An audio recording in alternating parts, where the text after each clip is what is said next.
hear that. Do you pronounce your name Milan? Like the It's city? like it's Millen. Oh, Milan. Okay, Milan. Cool. Great to meet you, Milan. Thank you for organizing the event as well tonight. In addition to Ankita and Victor as well. Yeah, I'll pass on the thanks. It's sad that he couldn't be here today. I think he fell sick. Um, but yes, we'd love to start now if possible. Okay, so I just wanted to say, hi everyone, my name is Ankita Jakumar and I'm the current High School Democrats of America National AAPI Caucus Chair. I'm a current high school junior based in Georgia, and I'm so excited to introduce Representative Hoan. Would you like to just tell us about yourself, like what your journey into politics and what it's been like serving in the Illinois legislature? Yes. Well, thank you so much, Ankita and Milan and everyone on this call right now that I'm seeing. Just wanted to acknowledge the shout out for Jack, Juya, Lou, Jaden as well. And then obviously we have our chief of staff, we is also on this call as well. But really, thank you so much for having me here tonight, folks. And I am just happy to be here and thank you for the invite. So yeah, I am Han Huynh. I am the current state representative for the 13 State House District. This is the city of Chicago, the north side lakefront of the city of Chicago. And so we represent our district in the Illinois General Assembly, which is in the state's capital of Springfield, Illinois. I'm in my second term this year, so it's been a huge privilege and honor to represent our neighbors and our constituents in our neighborhoods down in Springfield, and it's been a very great experience thus far. We've been able to push for a lot of bills that has affected folks' public health, in addition to also expanding healthcare access, fighting for environmental protections, in addition to fighting for affordable housing and fighting for transit as well. So we've done a lot in these last couple of years, and we know there's a lot more to do. But we're very happy to be here with y'all tonight, and I'm also very inspired by you all from the high school Democrats of America for putting yourself out there right now, and certainly fighting the good fight for all of us, and certainly getting involved as well. So we're happy and really inspired by all of you young people as well. Thank you. All right, so I'd love to let Millen ask the first question if you have that pulled up. Sure. So the first question just how has your identity as a Vietnamese informed your approach to politics? Yeah, thank you for that question, Millen. I think certainly, if folks know about the history of the Vietnam War, it was a war of tragedy, and a lot of folks lost their lives in that war. Over 3 million people lost their lives in that war, in addition to over 50,000 American soldiers. And so I think for me, growing up and coming to the United States as, again, a first generation refugee from Vietnam. My family and I fled Vietnam after the war ended. We came over to the United States as refugees, and I think that has really informed my approach when it comes to public service and when it comes to serving others. We were given an opportunity to pursue education here in the United States and other opportunities, economic opportunities, and I think it's really up to all of us to make sure that these opportunities are accessible for everyone, right? For you all, for your parents, for your grandparents, for your grandkids, your future grandkids, but for all of our neighbors and all of our community members. So I think for me, it's really about trying to give back as much as possible in the ways that the American people have given my family. That's awesome. I'd love to ask, as an Illinois legislator, can you speak a bit about like your political positions and certain policies that you're genuinely passionate about? Like, what are some of your objectives and some goals that you want to accomplish this session? Yeah, I identify as a progressive. I think we got to keep fighting for things that we all want folks to have. And so when we think about, the basic needs of all Americans and all residents in the United States, we think about housing, right? Making sure that folks have a place to live and a place to sleep at night. Thinking about healthcare. Everyone should have access to healthcare coverage. It doesn't matter if you're poor or rich, you should have access to healthcare. I think that's a fundamental human right. And I think certainly the ability to reach your fullest human potential, right? So I think making sure that we provide economic opportunity, housing opportunity, educational opportunity, mental health opportunities, opportunities that allows for folks to really reach their fullest human potential and be the best that they can be.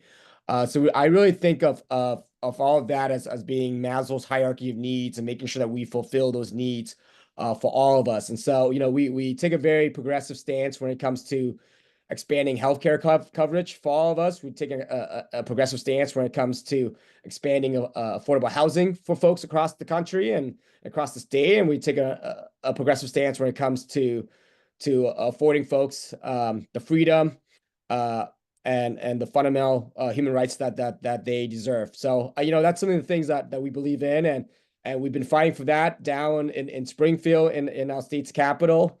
And we've been fighting the last couple of years, making sure that we enshrine those fundamental human rights for all of us in Illinois. And we know that that's not the case across the country, right? So we got to keep pushing, particularly in our state right now, in these precarious times. What we're seeing from the national level, some of the clawbacks, right, of some of our rights and some of our freedoms. So we got to keep pushing to make sure that we all are able to reach again our fullest human potential. So we were able to accomplish some of that in the last cycle, and in the second cycle, we're going to keep pushing to make sure that we keep pushing to include more people and to include more coverage across the state of Illinois. Yeah. Thank you so much. Healthcare and those positions are specifically very important to me as someone who's probably not going to probably stay on my parents' insurance after I graduate, and all of that. So it's like, how do I like still have a good standard of living even when I'm older and like looking into jobs, working politically, et cetera, et cetera. So it's like definitely a huge concern for me. So it's nice to know that the Democrats and you especially care about it because we do not have that in Georgia. We do not. I think our next question is Millen's.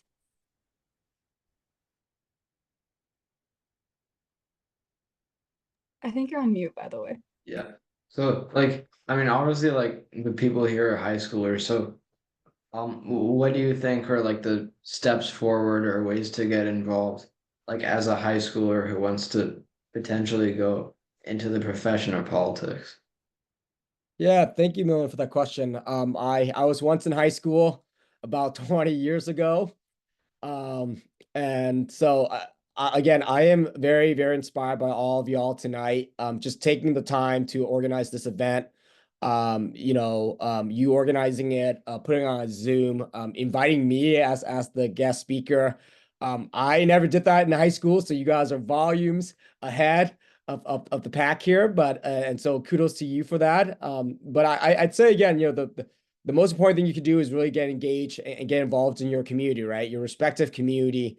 You already are doing a fantastic job at that, at this level, engaging with elected officials, engaging with folks in your communities and in your neighborhoods, and keep doing more of that, right? I think, we want to make sure that folks feel engaged, right? Folks feel that their voices are heard. You want to make sure that when you see an injustice, that you speak up for that injustice, right? It's going to be up to y'all to make sure that you fight really for the future that you want and for the rights that you believe you deserve, and for the freedoms and democracies that you believe that the United States of America should afford its residents, right? So I think again, getting involved, right now, whether it's community service, whether it's, what you're doing right now with this organization, whether it's volunteering on a political campaign, knocking on doors for a political campaign,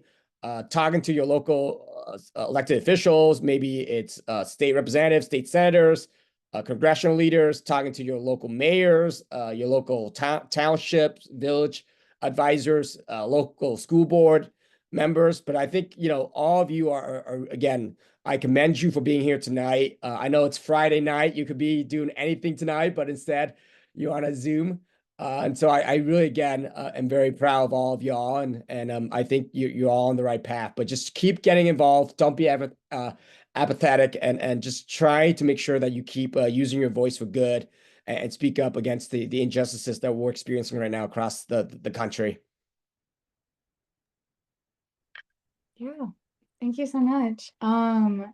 Definitely. I've gotten involved with a lot of service my own in my own life, and I've definitely found that like doing this sort of thing is really like inspiring because people hear from legislators all across the nation and they're told, yes, you do matter. Yes, we do care. And that's definitely like a great step in terms of like I've hosted maybe 15 to 20 events doing like with ANHPI legislatures and stuff.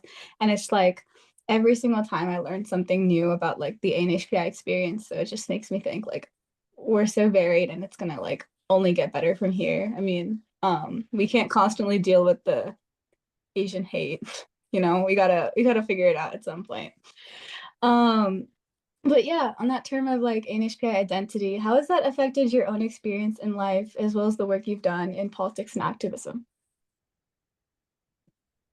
Yeah, I never thought I was gonna enter politics. I was working in business and social impact investments during the pandemic.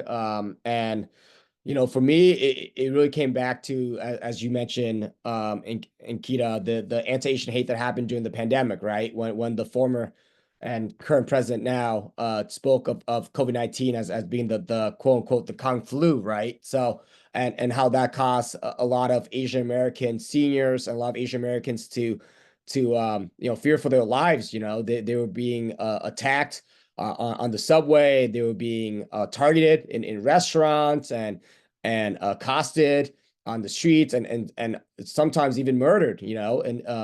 And so I think for me during the pandemic, it was really a wake-up call to make sure that we keep fighting for the rights of the Asian American community, and certainly to fight for representation as well, and to also make sure that we have a seat at the table. And so I think for me, I was able to run for office in that pandemic year in 2022, and thankfully was able to win the Democratic Party primary, and then certainly win the general election as well. My first time as a first time candidate, and I think again it speaks again to my own experiences growing up as a Vietnamese Chinese American, as a refugee from the Vietnam War, and certainly the ways in which the country has really provided my family and myself opportunities to be successful, right? And I think we got to make sure that we pay it forward, and we got to make sure that when we have these opportunities, we take advantage of them, and then when we do, we also have to make sure that we build opportunities for others as well, right? So that we're not just going to be the first refugee elected in Illinois state history, and we're not just going to be the last, right? We got to make sure we keep building the pipeline for young Asian Americans, for young people of color, to enter public service as well, and to really contribute to their communities. And so that's something that I really pride myself on, is to make sure we build that pipeline for young people and for young leaders, for all of y'all, because we need everyone to be in this fight together. It's going to take all of us to really build a country and an economy and an inclusive society. Yeah, I definitely appreciate that a lot. There's definitely like a lot of like an increasing number of like opportunities from legislators, like interest in younger people. So just in general, what is one thing you wish you could change about your position, like whether it's like your powers or responsibilities? Thank you for that question. I think the one thing I would change though is, we have really two jobs, right? One is being a lawmaker when you are elected. So we spend half our time in the state's capital, passing bills, working with constituents, addressing the needs of our constituents, working on casework, solving problems and challenges. And then the other half of the job is campaigning, right? It's the political side of the job where, once every 2 years we're up for reelection, right? Every 2 years we're up for reelection. So the day that we're elected, we have to run again, for the next year, right? So I think that's something that I would change is the time frame in which we run for reelection is that it's such a very fast time frame, right? It's every 2 years, but really it becomes 1 year. And so that's something that again, I think could be different. Yeah, no, that makes total sense. I've like seen that in terms of like the midterms and like election season every single year. It's like, oh, now you have to worry about getting reelected and like it's a whole thing. And I feel like I've definitely stayed involved with my local state legislatures and I hope to like continue to stay involved with the midterms. It's gonna be really cool because I'll be 18 by then and I'll be able to actually vote for them, It'll be really nice. Um, yeah, so another thing is on the topic of being, I guess, like a legislature and like having that sort of connections to your community. What's your favorite thing about your position and the work that you do? Yeah, I think again, my favorite thing is meeting our neighbors, meeting our young people, our constituents. Every single person that I've met inspires me. Has taught me something different, and I think that's amazing. The other thing is, we're in this business to solve problems, right? To solve problems and challenges for our neighbors, for our communities, for our state, for our city, for the country, right? And so we want to make sure that we solve these problems. And when folks come to us with issues that they care about, we want to make sure that we solve those problems for them. And when they come to us with issues that affects their day to day, whether it's red tape or bureaucracy or any sort of casework that they have, any sort of issue that they may have with health insurance or student loans or healthcare benefits, we work very hard to solve those problems for them and to make sure that we provide solutions to those challenges, right? And so we have a team of amazing staffers who's on this call right now. Huynh, my chief staff, who's phenomenal. We also have our constituent services director, Abby Huynh, who's phenomenal, who really takes in the casework, and our community services liaison, so Zoe Townsend, who again has done phenomenal work. And for us, again, the work is to really make sure that we solve the problems for our neighbors and for our neighborhoods and for our communities. And so that's something that I really enjoy every single day is meeting new people and meeting all of you guys and seeing how we can be helpful and seeing how we can work together. Yeah, thank you. Um, I'd also love to connect both me and Millen to you for further initiatives and further things that we'd love to collaborate on and work with you. If that's be something you'd be open to, I think that'd be really cool.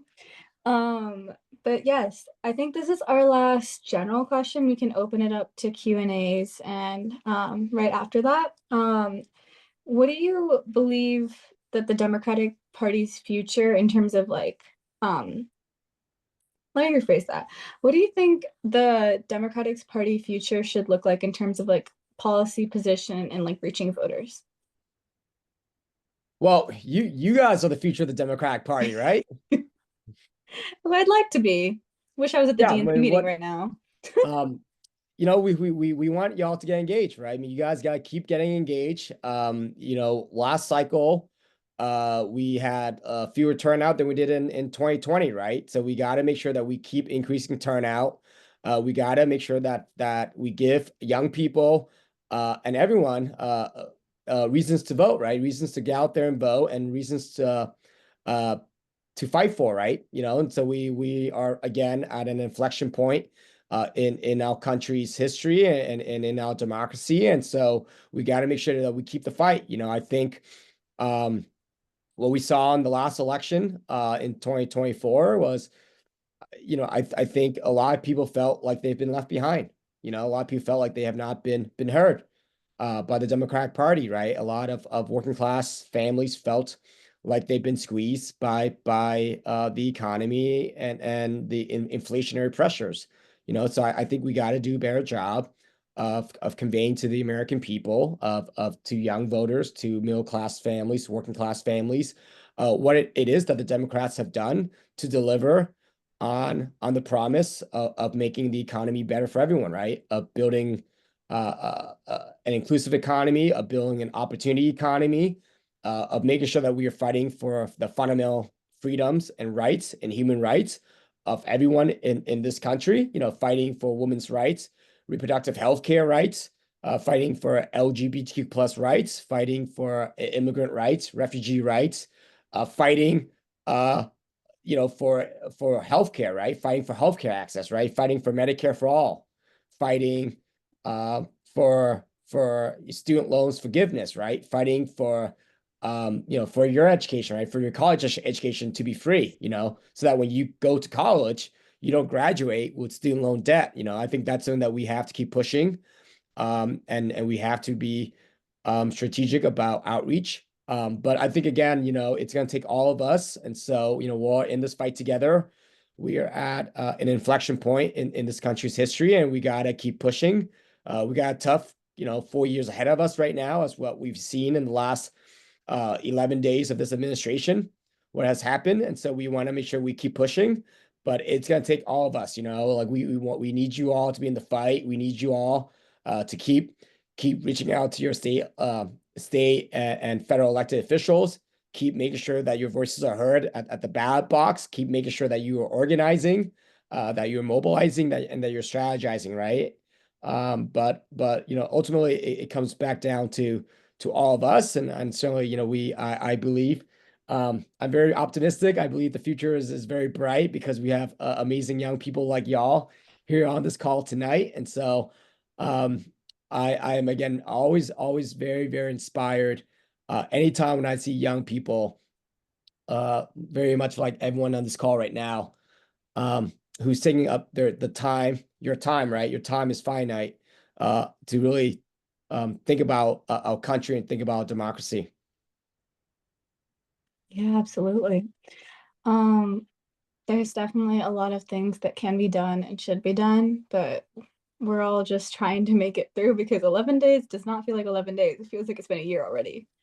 Um, but yes, is there anyone currently in the audience who, Jinya, I love you. Go for it. Hi, I just wanted to say really quickly that my representative is actually Nabila Syed, and I've been keeping my eye on like the state legislature for quite a while. And in 2022, I was absolutely elated when I found out you were elected, and there was someone else who I knew looked like me in the state legislature. That made me really happy. So I guess a question that I have coming off of that is, what are some actions that the Asian American Caucus in Illinois is currently taking to further the needs of our community? And on top of that, this might or might not be related. Given like the situation of immigration in Chicago right now, where ICE just tried to enter an elementary school, what are some actions that the state legislature is doing right now to protect the rights of immigrants? Yeah, thank you so much for that question, Julia. Very great questions, and I really, really appreciate as well. I know Representative Syed well. We came in as freshmen together, so it's great to know that you're her constituent.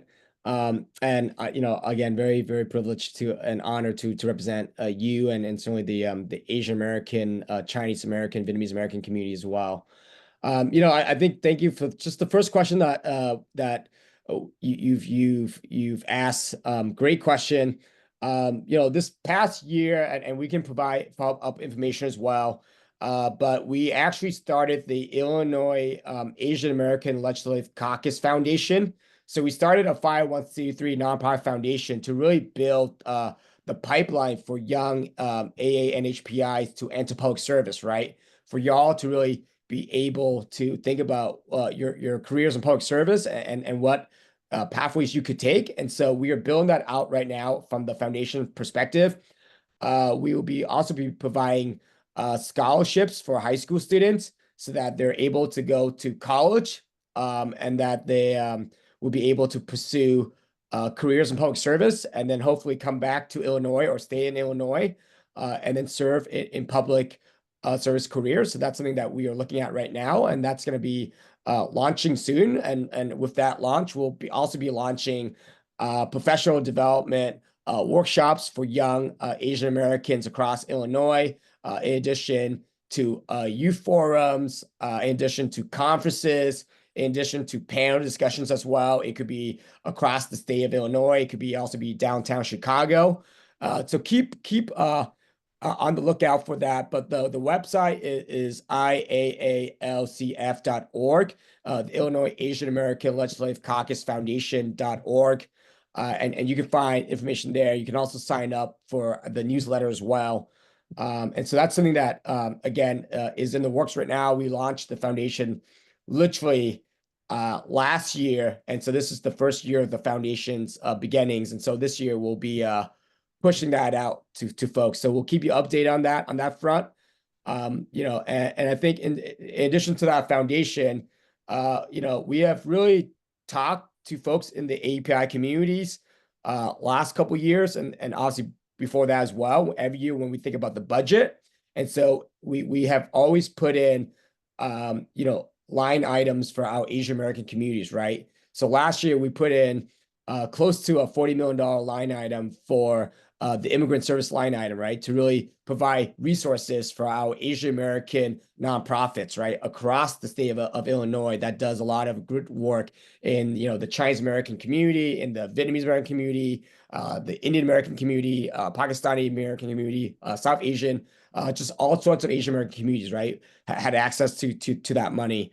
And in addition to that, we push for the implementation of the Teach Act as well, right? So teaching inclusive Asian American history in Illinois, right? So that was a state law in Illinois. So it is now mandated that every high school in Illinois teaches Asian American history, right? And again, that has been put into place and has been implemented with the money that we've allocated for that last year as well. So that's something that we've done, that again, we're always constantly taking feedback from our young leaders and from our Asian American community. So if you believe that there are other things that we should be doing, please reach out to my office and we will follow up with you to see what we can do this upcoming year. The other thing I'd say to your second question is, it's a very scary time right now for our immigrant and our refugee and for folks in our undocumented communities right now as well. And so we know obviously the pressures from the federal government with ICE, with Immigration and Customs Enforcement Agency, with the new enforcer that they've got, Tom Homan. And so they've been conducting raids across, as you've mentioned, across Chicago and across Illinois right now. And so what we've been doing is also working with organizations like ICER and Advancing Justice to host Know Your Rights workshops. And so these are workshops that ICER has been hosting with other elected officials, with also community partners, community nonprofits. So has Advancing Justice, Asian American Advancing Justice, the Chicago chapter, and has also been hosting workshops about Know Your Rights and really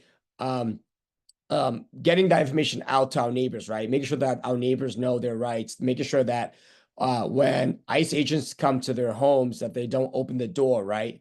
That they know their constitutional rights as well. And certainly there's been ways in which we've been able to keep pushing out that messaging. And my chief of staff on this call right now has also been leading the ICE rapid response and the ICER, and has been working with also the Illinois Coalition for Immigrant and Refugee Rights and Asian American Advancing Justice as well, to really make sure that we get that information out to folks who are undocumented right now.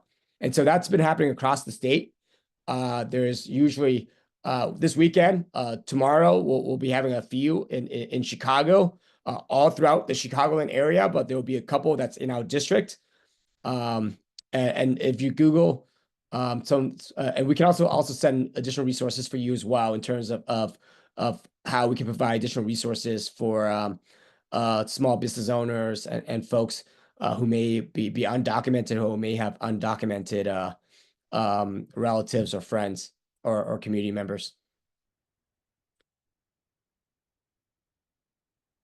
Yeah, thank you. Ginia is my current vice chair.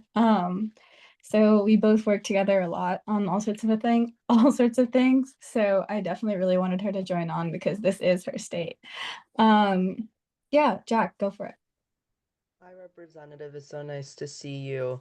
So I'm a Korean American, and like throughout like my life, like growing up, and I've experienced blatant racism because of my identity and my ethnicity. I just would like to ask, like, what would you have to say to young ANHPI individuals who are experiencing this type of hate towards them just purely based on their identity? And what would you say, and what would you and the ANHPI caucus in Illinois do to address this hate and try to mitigate it? Yeah, thank you so much for that question, Jack. I'm very sorry that has happened to you.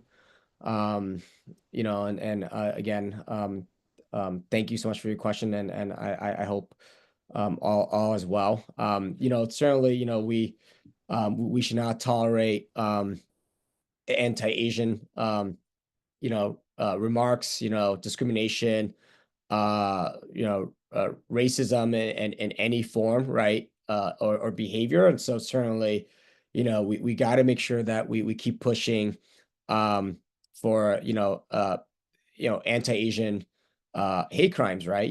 Making sure that we protect our Asian American communities from these hate crimes. I think certainly what we saw during the COVID-19 pandemic was we saw a rise in anti-Asian hate crimes, and that was again caused, in my belief, due to the former president, right, and Trump, who really fueled the flames by talking about COVID-19 virus as being the Kung flu virus, right, and really demonizing Asian Americans for the virus. So I think there's a lot for us to do for that in terms of making sure that we educate folks in our communities about the dangers of discrimination of anti-Asian hate, making sure that there's also reporting that happens. And so there is a website called stopaapi.hate.com where you can report hate crimes and hate incidences to make sure that that's collected. And then with that data that gets given to the authorities, and they're able to really take the next steps there to make sure that they're able to find the perpetrators of those hate crimes, right? So I think that's something that we've done, that has been done, is those hotlines allow for folks to really report those crimes, because we know there's also a lot of underreporting as well, right? That a lot of folks don't report crimes that has happened to them. I think the other thing that we should do, and that has passed at the federal level, is making sure that, again, crimes against Asian Americans are classified as hate crimes, right? And that's been done from the congressional level. It was passed a couple years ago from the Asian Congressional Caucus with Representative Grace Meng leading the charge there, and so that has allowed for us to again make sure that folks are able to report. And I think the other thing is make sure we keep educating our communities and our community members. How is it that we're able to live together in unison, and make sure that we're able to respect one another as well. So I think a lot of that goes back to information sharing, to sharing of cultures as well. And I think also making sure that we engage folks from different backgrounds and help them understand perspectives as well. So I think that those are some of the ways that we've seen that's happened, and obviously with the Illinois Attorney General's office as well. There has also been additional reporting hotlines for folks who've experienced these incidences as well. So I hopefully that answered your question, Jack, and hopefully I hope that it doesn't happen to you again. Yeah. Thank you, Jack. Feel free to ever let me know if you want to talk. sounds horrible. The worst microaggression I low-key ever had was somebody couldn't pronounce my name, so they called me Judy for an entire hour. It was great. But yeah, that's not okay for sure. Millen, what's up? No, I have a participant question. Yeah. Okay. So, like I'm not gonna lie, I don't know that much about the Illinois state but I try to know like a little bit from each state, at least Democratic states, to get inspiration for like the stuff I do in Maryland. So, if I'm not mistaken, you have a similar budget deficit to what we have in Maryland, right? Like Yeah, 3 billion. the state's budget really depends on, I guess, each state. I think Maryland's budget. Yeah, we have 3 billion deficit. Yeah, so you're a little bit higher than us. Yeah, we're at 50 last year where we passed a $53 billion budget. And it looks like Maryland's at $68 billion budget last year. So it kind of just depends on the budget from the state, what revenue you bring in from the state, and then obviously what your costs are, right? So what you're allocating your resources to. And so this year, in this year's budget, with the $53 billion that we had in Illinois, we allocated towards different things like healthcare expansion and education, K-12. Certainly, we also allocate towards streets and rail bridges, small businesses, in addition to providing resources for immigrants, nonprofits, and other organizations as well, organizations within the state of Illinois, like the Environmental Protection Agency, et cetera. So I think it just varies per state, and it kind of really depends on what the priorities of that state are. Yeah, so that's like part of my question. So like how do you balance like progressive values while also like not having to raise taxes significantly and balancing some level of like fiscal responsibility? Yeah, thank you for that question, Millen.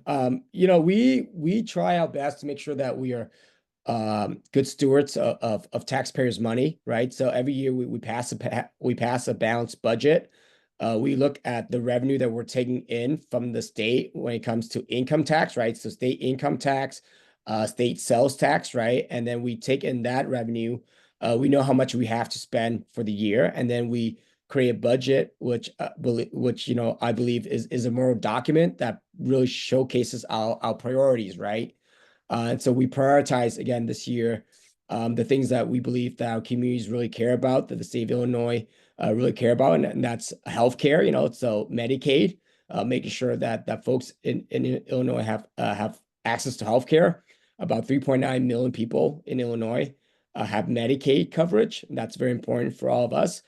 We also make sure that we provide resources for our schools. So our K-12 public schools, we make sure that these schools are funded.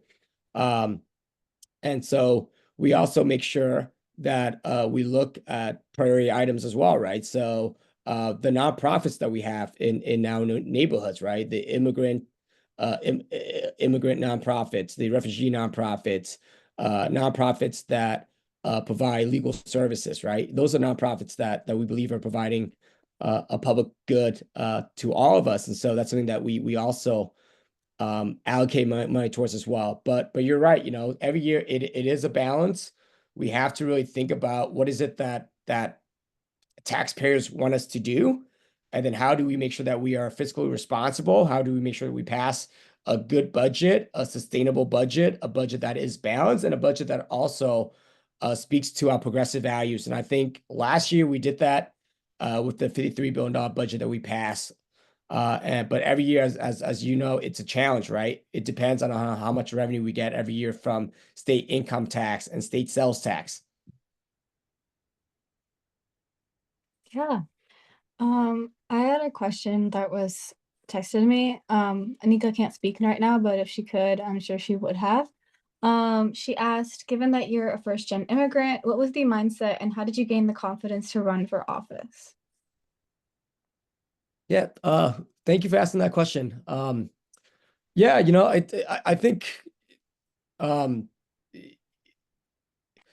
not, well, I was told not to run for office as a first gen refugee as well, right? I think for my parents, it was to really keep your head down.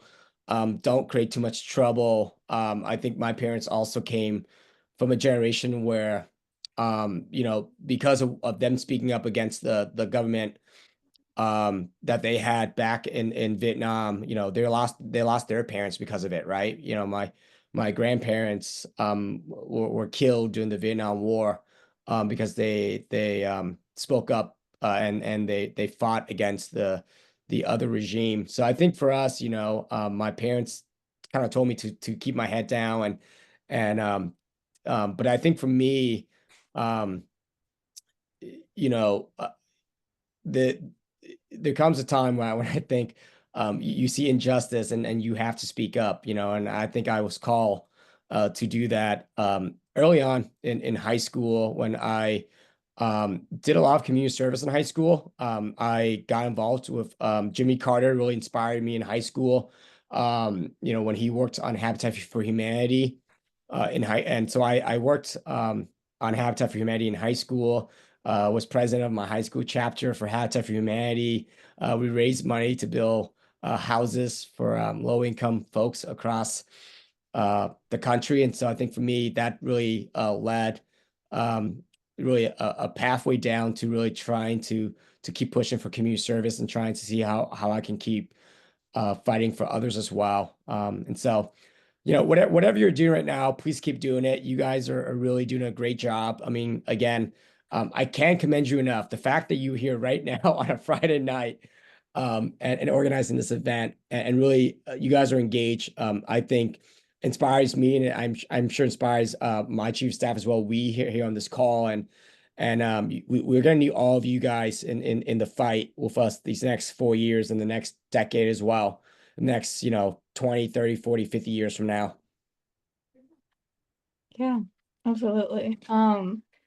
There's definitely like a huge amount of programs and stuff that support first generation Americans for running as well. I think there's one called New American Leaders. It was a really great program, I think, for Ashton Ramaswamy, who ran for my district. But sadly he didn't win, but Yeah, he I know. did Yeah. tell me about that, and it was Worked like really really hard. interesting to Yeah. hear about. Yeah. Sorry, what did you just say? I didn't No, mean to talk over he you. worked really hard. He worked very hard. He worked He very did. Yeah. Raised over 1 million. It was amazing. Yeah. Yeah. If there's any other questions from the audience, I'd just like to say thank you so much. We'd love to take like a quick like Zoom photo kind of thing right before you leave. And I'd love to follow up on anything that the caucus as a whole is doing, as well as what the First Gen Caucus is doing, because I think that would be really cool to continue to stay connected even after this. But if there aren't any more questions, I'd love to take that photo, and thank you again for your time. Yeah. Do you have anything to add? I know our chief staff is on this call as well. Yeah, no, I think you hit everything. A lot of good questions. Yeah, hi everyone. I'm Rep Wynn's chief of staff. Yeah, I don't know. I mean, I could definitely speak or send more resources on Know Your Rights. I'm pretty heavily involved in the rapid response here on the north side of Chicago.